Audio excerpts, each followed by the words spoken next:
Welcome to the Game Plan Coaching Podcast. Today's guest is Dan Lycett, Head of PE and Sport at St David's College in Llandudno, and a coach who's gleefully ripping up the rulebook on youth sport.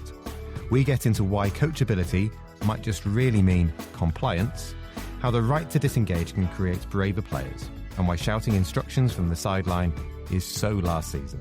It's energetic, honest, and full of practical ways to make sport more human and a lot more fun. Here's Dan Lycett.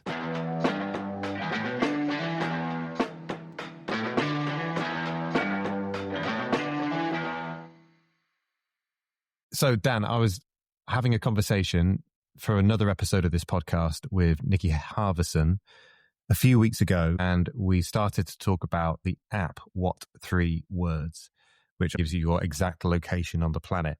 So if you're thinking about where you are with your coaching right now, what 3 words would you use to describe it?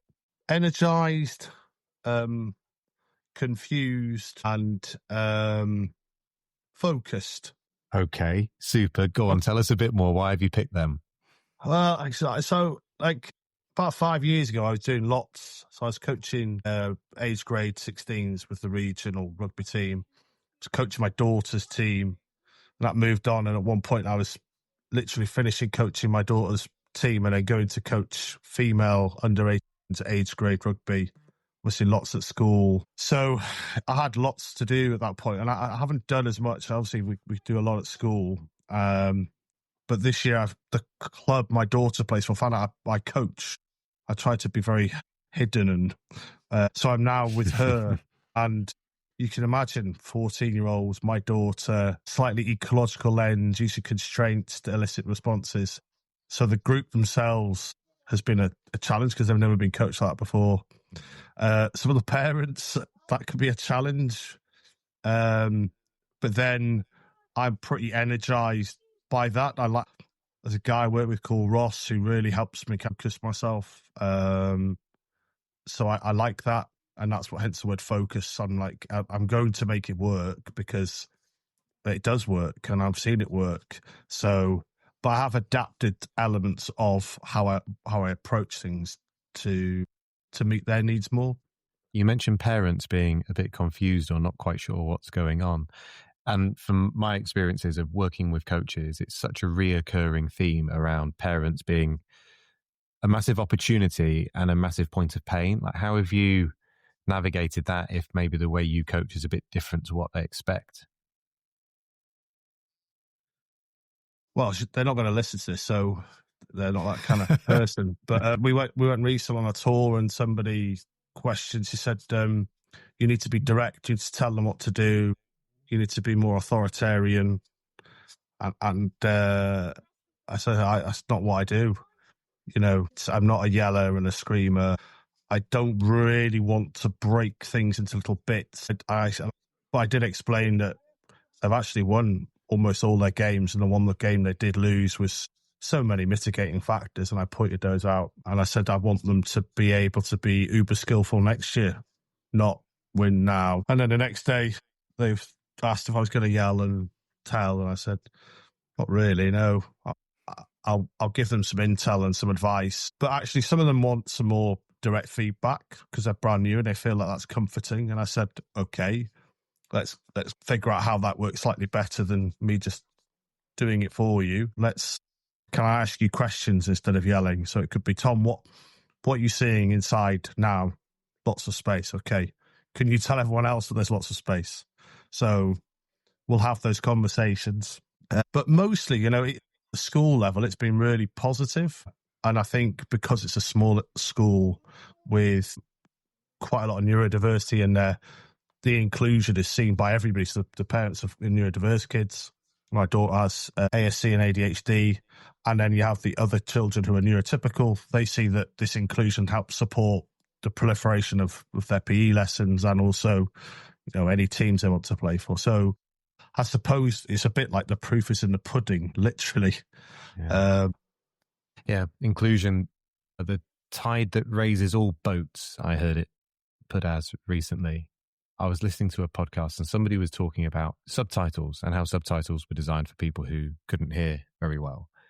but recognizing the fact that, well, subtitles are brilliant if you're sat in a busy airport bar and you're trying to watch the television and it helps you follow along. So things which are built to include actually helps everybody and just makes it a better environment for good things to happen. Yeah. A lot of the practices we put in place have been originally to support neurodiversity, but actually have a benefit for everyone. I was talking to a colleague about some of the successes we've had, and some of the kids who've engaged and actively engaged in things that probably they quote unquote aren't supposed to. It has been really positive this year. It's really difficult because people who have large numbers, who I always used to kind of sharpening a stick. You start off with this big chunk of wood and you chamfer all the bits off. The bit that's left in the middle would always be in there. They're the really engaged kids with supportive parents and good genetics. And then through really poor practices, I've left this big wad of, shavings on the floor. That could have been really useful for something. What could that have been? And I think we could, but people then turn around and go, oh yeah, but I've got this really cool, sharp, pointy stick. And I think you're missing the point. Those would have existed anyway within this great process. What could we have had if we'd have maybe adapted our processes more? Ashamedly, I hadn't heard of neurodiversity until about 2 years ago. And I was at the Sport England Summit up in Leeds. And Stuart Armstrong was stood on the stage talking about neurodiversity and neurodiversity in sport. For the benefit of some listeners who maybe haven't come across the phrase or have and recognize the fact that they might have players in their groups who will be neurodiverse, how would you explain what neurodiversity is and how coaches can make their sessions more inclusive? I suppose it's anyone with a physiological difference, but it's like they interpret the world slightly differently. So whether they're dyslexic or autistic spectrum condition, or ADHD, ADD, so attention deficit, they tend to be lumped together depending on which paper you've read. For me, I've loved these watchwords at the moment are being curious and being intentional. So if I'm really curious, I'm wondering why those behaviours have emerged. Why is that kid looks like they're not listening when I'm asking questions? So it could be, so for instance, my daughter will just kick a ball to herself, but is paying lots of attention. She's taking it all in. But if I respond with, I want Tom over here. Well, you feel vilified, don't you? And judged. And then straight away, we're making a bit of a poor start. And then I'm being intentional. So I'm being really intentional to meet the need. So it could be you're just knackered. You've had a really crappy day at school. You had double physics, double maths. You got a test tomorrow. You didn't want to miss training because you knew you wouldn't be selected. Let's be intentional about our behaviours. We're coaching kids who are there voluntarily for fun on the whole. So I think that's important. And intentionality is we talk a lot. You see, particularly with behavioural management processes, we locate the problem in the child. It's easy for us as adults to go, it's their fault, it's their behaviours. But, there's a student we have, and we were talking about polyvagal theory, about trying to send to them prior to sessions with some low ground grappling to have that feeling and sensation that might help them. Because a lot of our PE lessons are at the end of the day, when a lot of kids may have, masked all day or repressed things because they're in a classroom and they'll sit down. So my biggest thing would be to be really curious, like where are these behaviours coming from and these actions occurring, and then being intentional about how I approach them next. So it could be a question to the parent or carer. Could be asking the child, Tom, I'm using like trauma-informed stuff we use a lot. I'm noticing when I talk, I feel you're not paying attention. I could be really wrong here, but I'm just checking. Maybe that helps you focus. It could be, no, you're really boring, Dan. Well, okay. Maybe I've got to make my chat shorter or more succinct. So, yeah. Yeah, I get you. I mean, let's face it, children on the whole give very honest feedback when you ask them. Oh, yeah. Yeah, very much so. Yeah, you highlighted something to me there. It's at the front of my mind. There's a word that used to talk about when I was with other coaches in different environments, coachability.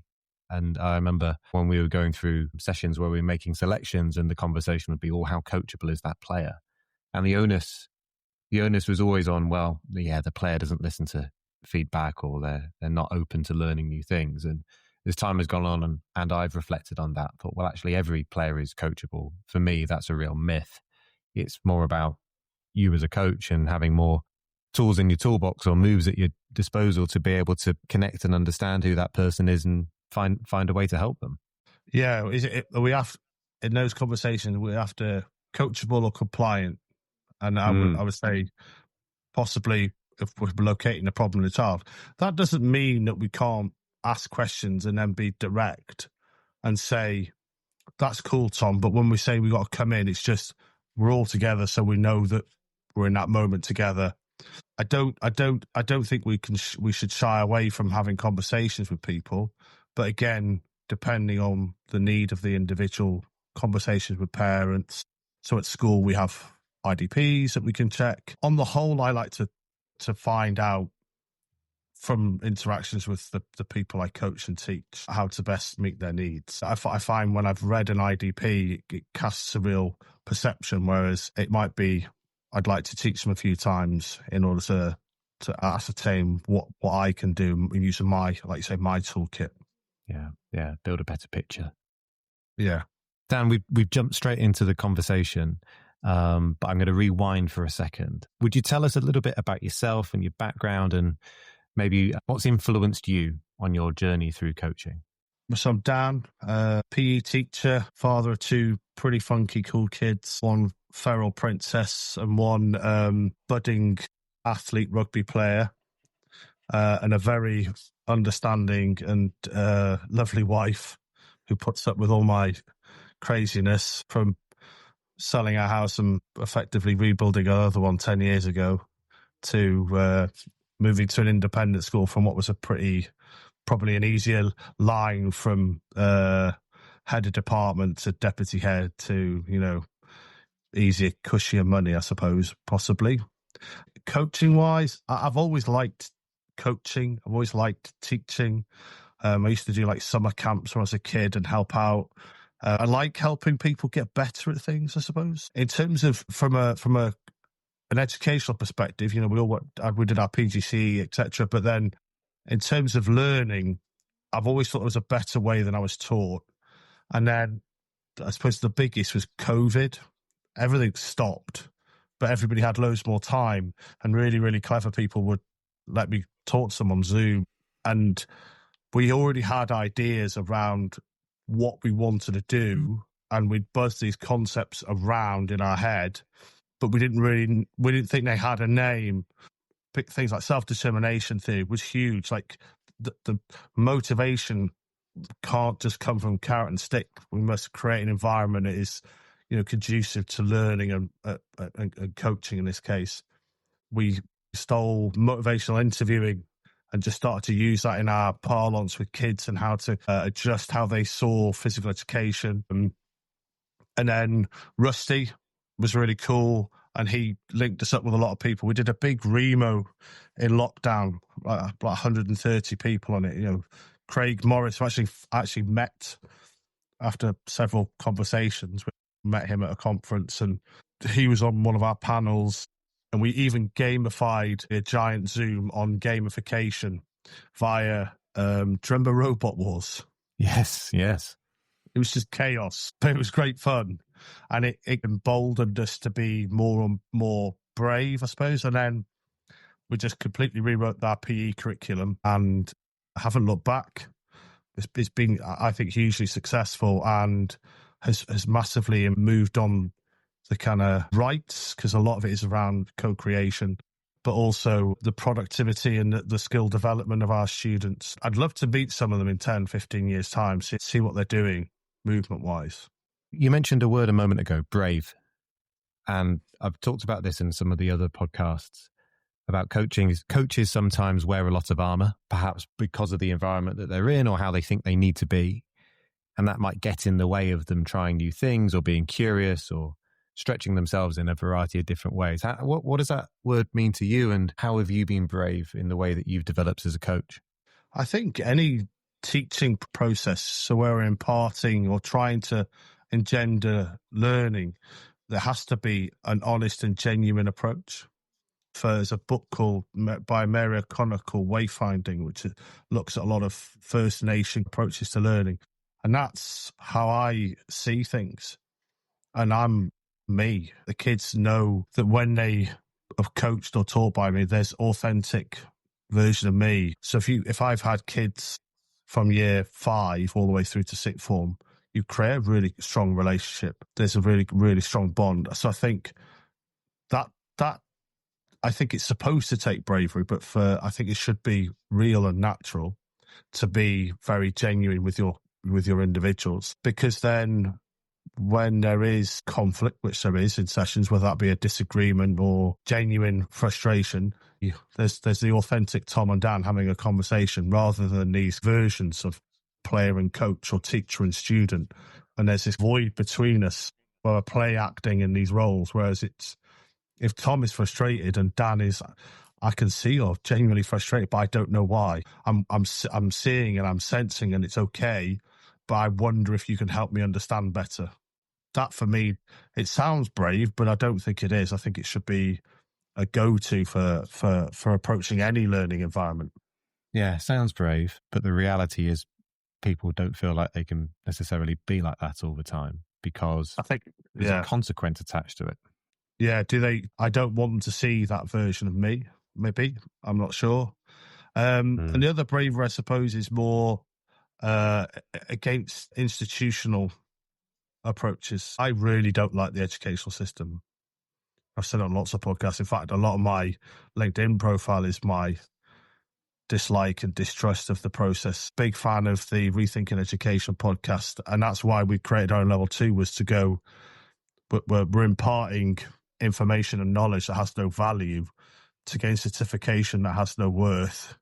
And the cost of that is the child's time in that system. Why are we spending 2 years doing all this work? It's crazy.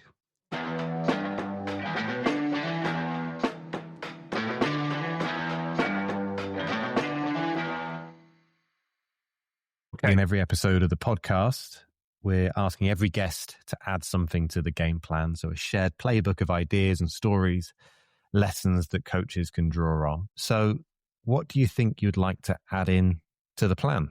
For me, I think it is the right to disengage. I didn't know anyone hadn't thought or heard of this when I mentioned it at the UK conference. We stole the original concept from I think there's a lady, she's a football coach in Rochester. I really should find her on LinkedIn and say thank you so much, because it's given us so much leverage. We had an original specific space called a thinking inbox, and now it's just a concept can occur. So the child can disengage. They can just walk off the pitch and sit out.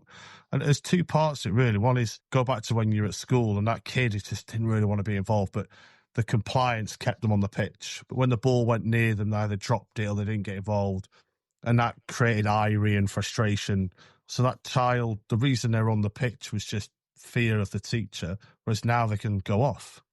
And because we use constraints, the sessions tend to lead themselves. You don't really need to be in direct control because it's concept. So it might be, I played a lot of GAA recently where they had to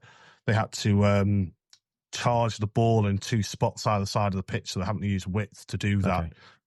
And if a kid sits out, well, they can do that I could probably walk off at some points and not come back and they'd still be playing. But I can come over to you and go, Tom, wow, Tom, I'm noticing you sat out. I'm wondering if there's something that I could know about.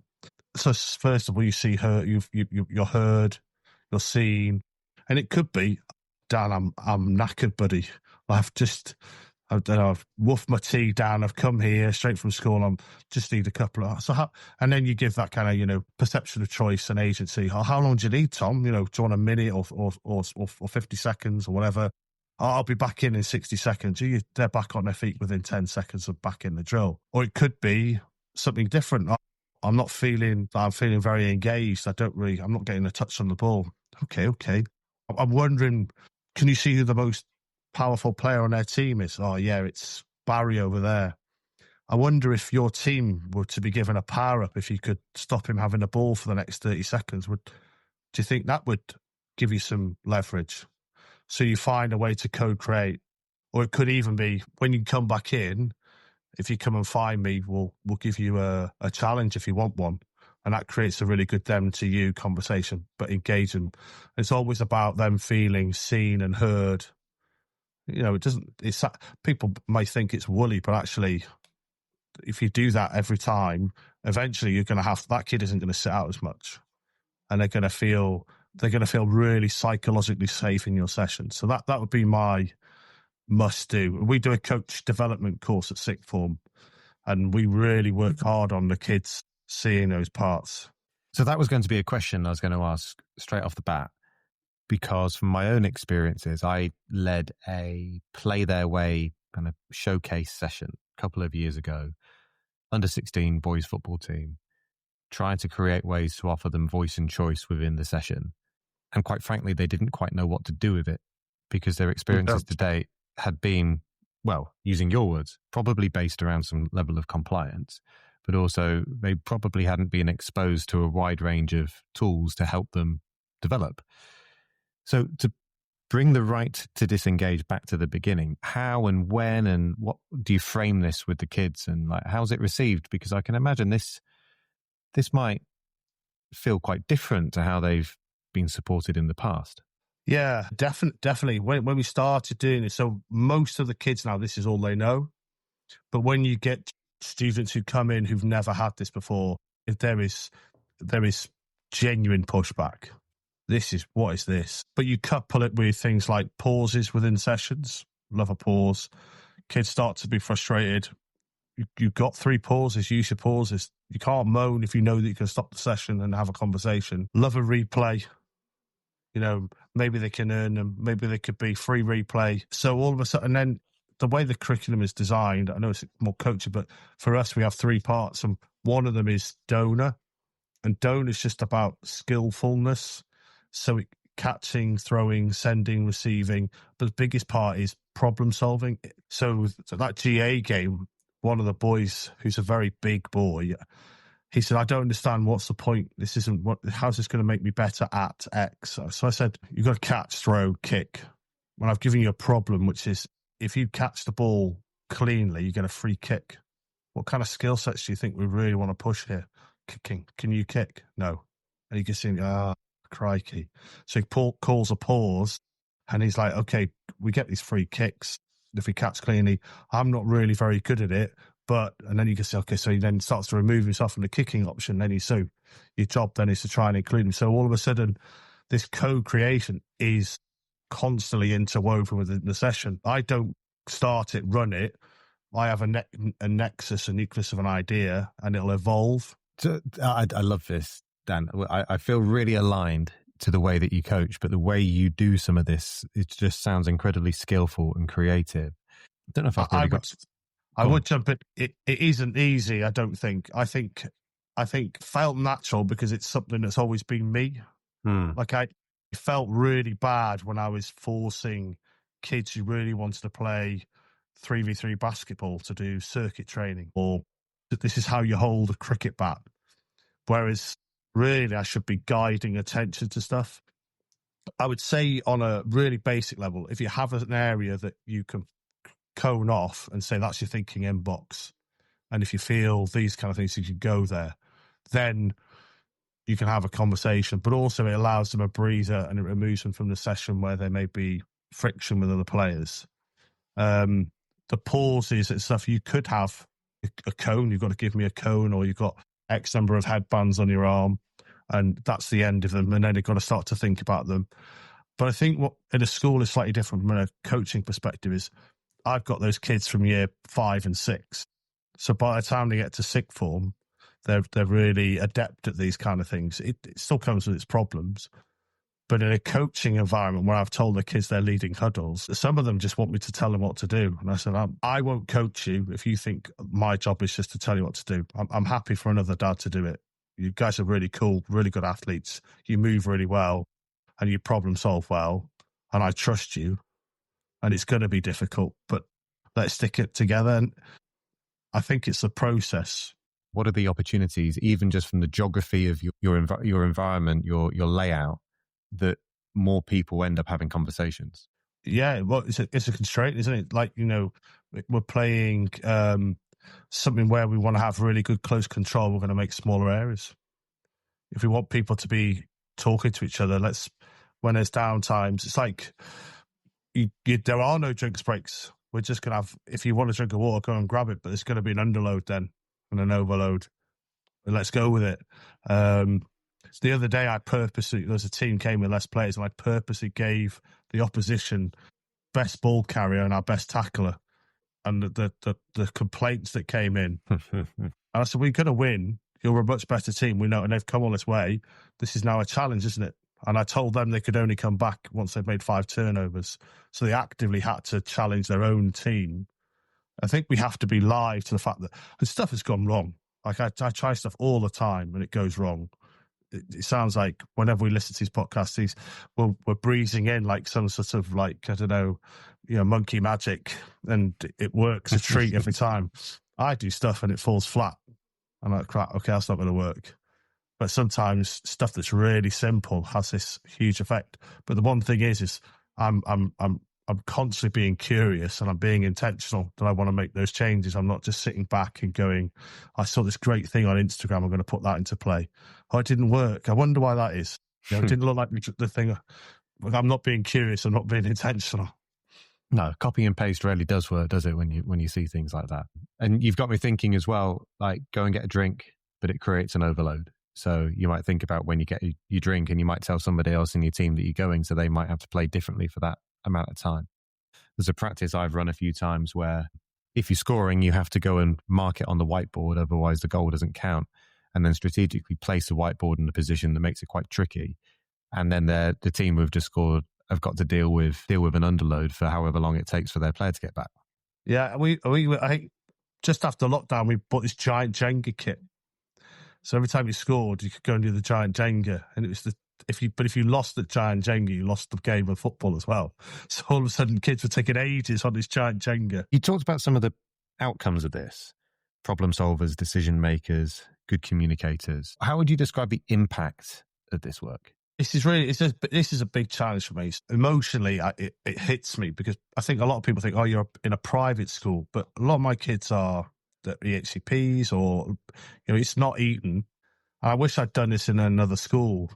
I'd always given care in the schools I taught in before, and I care deeply about the kids I teach. But here, so let's say, for instance, last year, our year 8 girls, there's 13 in that year group. They came 3rd in Wales for basketball. They're not a basketball team. They're just and we had a guy come from another school who's a basketball coach. He said, don't play basketball, play SDC ball. They're really good at moving off the ball. They move into space really quickly, and they don't play basketball. So teams who play basketball, they didn't know how to play against them. Yesterday, so there's 250 kids in school. Half of them will be girls, and 25 of them being 5 and 6. And we played a sixth form rugby match, and 10 players were missing. And we still put a team on the pitch against a state school of 1,000 kids and gave them a really good game. I'm not saying it's about, but what we've done is we've turned kids we've made them good movers through functional movement approaches. We then make them mad skillful by, can we solve problems? They're bigger than us. Okay, what do we do? We just get the ball away from them. We can't have lots of contact. Okay, let's see what their back's really like. I can kick really well. I'm accurate. I can pinpoint that wing and that full back, see what their skill sets are like. We do lots of wrestling. Proprioception is important. They can all tackle. They're all brave. They'll work for each other. And it's really trite, but it genuinely is sport, and it's just a psychosocial vehicle. That's all it is. It's a great way of helping them become better people. Not because the game itself, rugby, football, tennis, cricket, but the process of being together, solving problems, being under duress, overcoming those things. And a thing I constantly talk about, which is winning is an abstract concept. No, we didn't win, but did we do all the things we wanted to do really well? Yeah.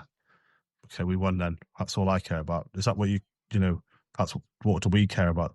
getting better each game. Did we get better today? Yeah, we'll take the win. Dan, I don't think I've spoken to somebody in such a long time who loves their job as much as you do.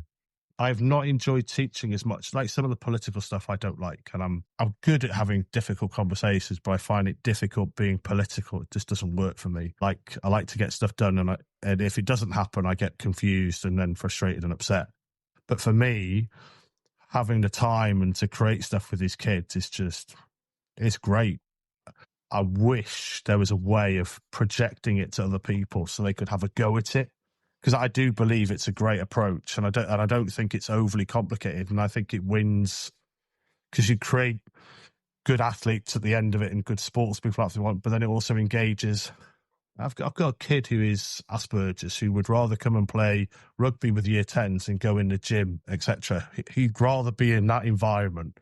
He feels so psychologically safe and comfortable, and the boys are so good with him that that's the environment he'd rather be in.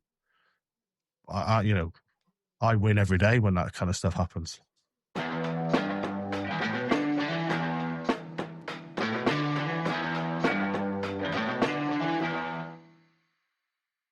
In every episode, we like to end with something practical and powerful, game-changing takeaway that coaches might be able to use in their environment. Like we said before, there isn't necessarily a copy and paste, but maybe it's something coaches could go and apply. They might edit it or adapt it, or they might just reflect on it and think about how they might use it in the future. So you said earlier that some coaches maybe just don't quite know where to start or don't know how to begin. So what advice would you give people listening to this podcast? I suppose podcasts are great, but also reach out to those people who are listening to them or on them as well. I think a lot of people are willing, like literally anyone messages me on LinkedIn, I'll talk to them. Not because I don't have any friends, because some people do like me. But mainly because I think we don't get a lot of time, and I would really like other people's experiences to be positive, and I think a lot of people want to do that better. And I would say reach out. I've done it with other people before. I've said I'm more than happy to talk to people. You can have my number, you can send me voice messages. Because I think as a coach I spoke to recently, and I talked about, have you seen that game? I think it's on like social media, but the little magnets, and they put them and they kind of clump together. Oh yeah, I know what you mean. We need to have magnets for that to work, don't we? Changes, those things aren't going to clump together. So if I take Tom out of the way and you attempting to put a podcast that is more practical and applied, well, that stops those 5 clumping together. We've got to keep having a go at these things. But one thing I would definitely say, practically, start young. Don't try and drop this stuff into an older age group. If I was to go back to my first schools, I would start in year 7, and I would build a culture of this. So by the time they get to 6th form, this is just how you do this in this school. Because whenever we get new students in, which you do in independent schools, it can be a bit of a key change when they're almost a bit, oh, this is way different. Where's the lines? Aren't you supposed to tell me what to do? Where's the technique here? And my question is, did the ball get where you wanted it to? Yeah, I'm more than happy at the moment. You mentioned that, and you said that earlier about that transition in, and if children are coming in and they're not familiar, it can be a bit turbulent to be able to get used to a new way of doing things. What about the transition out, when children are leaving the school and they go into the wide world where not everybody coaches like you? I think it's like anything prevalent. I think coaching models and concepts versus what exists and what's being produced, it's going to be very easy to constantly stick to the very traditional approach. Whereas actually the wider inclusion model would probably help performance and pathway at the same time, because it would allow access for those who maybe could access it, but for reasons don't. And then it's those who wish to stay involved in it. Whereas at the moment, it feels like we're making that sharp, pointy stick and we're missing out on student or players, and especially around neurodiversity. Don't get me started on how students or players are approached because of their neurodiversity. We've had strides with ethnicity, gender, but because it looks like a duck and it quacks like a duck doesn't make it a duck. That's the problem, isn't it? And I think because people aren't curious and they're not intentional with how they approach things, a lot of students or children with neurodiversity are excluded. Just circling back to your point you made much earlier about being curious and being intentional. Try to understand why that child or that person is behaving like they are, and intentional to try and meet their needs. Yeah. It sounds really simple, doesn't it? But I don't think many of us do it all the time.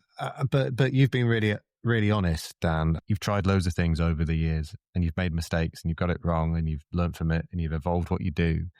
And I think that humility and openness to knowing you don't necessarily always know the right answer, but you're willing to give it a go and discover along the way is something that, well, of course you're going to develop and grow as a coach. If you weren't those things, then you'd probably be where you were 20 years ago.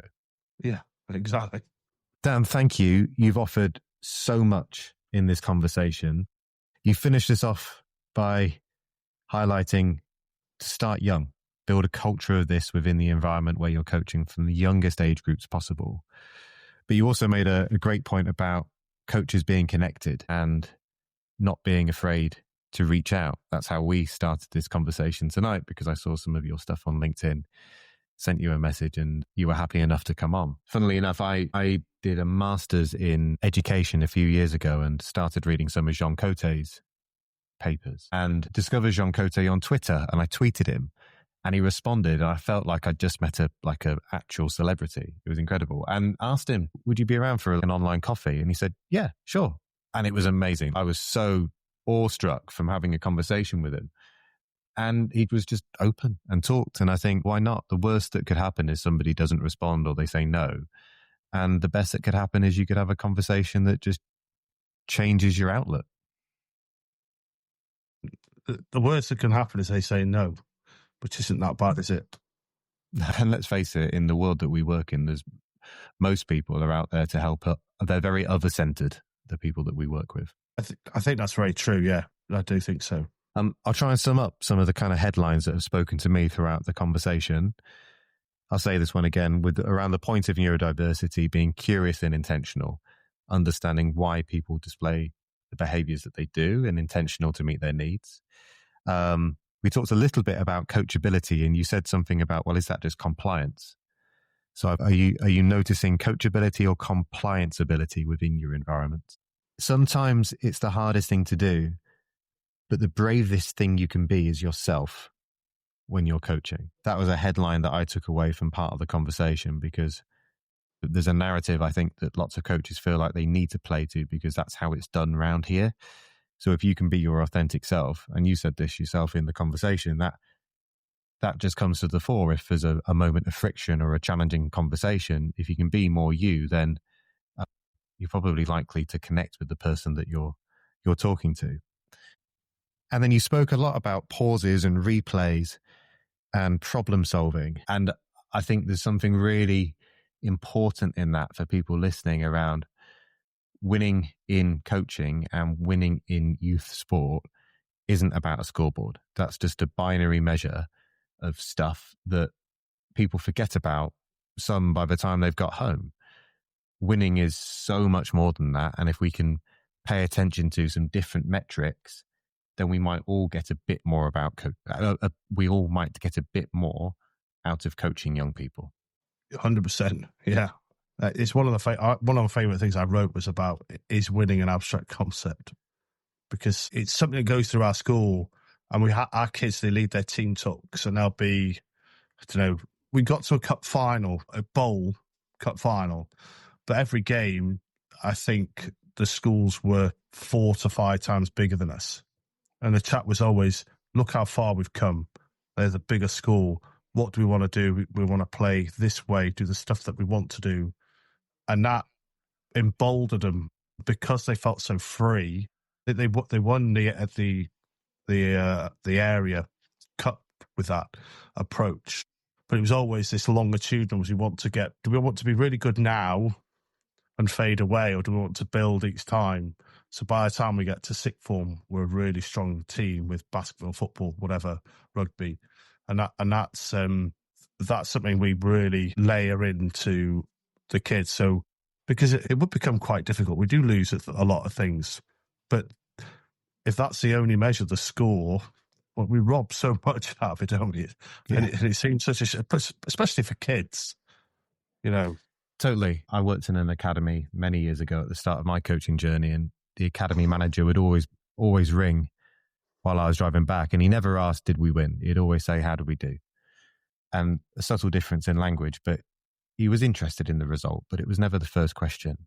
It was never the thing he guided my attention towards. And therefore, I felt that gave us permission to genuinely think about development. Skillful. Dan, final question. How can people come to your coach day if they're interested?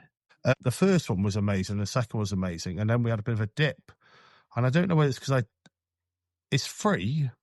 You get a really good feed. Last year we had Tony Fretwell, Amy Whitehead, Marianne Davis was there, and Rusty. I don't think we could get better people in a room.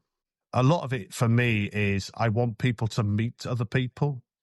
Then it's never overly structured. I want people to meet each other, make contact, and then progress in that direction. It will be on LinkedIn, which is my new Twitter. And I just literally use it like my own brain dump at the moment. Literally, I have an idea and it goes into a LinkedIn post. It's the end of May this year. And if you want to know, you can always hit me up on LinkedIn. I don't think there are many Dan Lycetts on LinkedIn. So I'm the one with the beard. Okay. We'll put, for avoidance of doubt, we'll put your LinkedIn bio into the show notes so people can scroll down and click that straight away. Dan, thanks again for being such a brilliant guest. What a brilliant conversation. And I hope our paths cross soon. Thanks, Tom. Yeah, I've enjoyed it. Thank you. Thanks for listening to the Game Plan Coaching Podcast. If you enjoyed the episode, please follow the show and share it with a coach who might find it useful. I'd love to hear your feedback and any ideas for future guests. You can get in touch through the links in the show notes. Thanks again for listening, and go well in your next coaching session.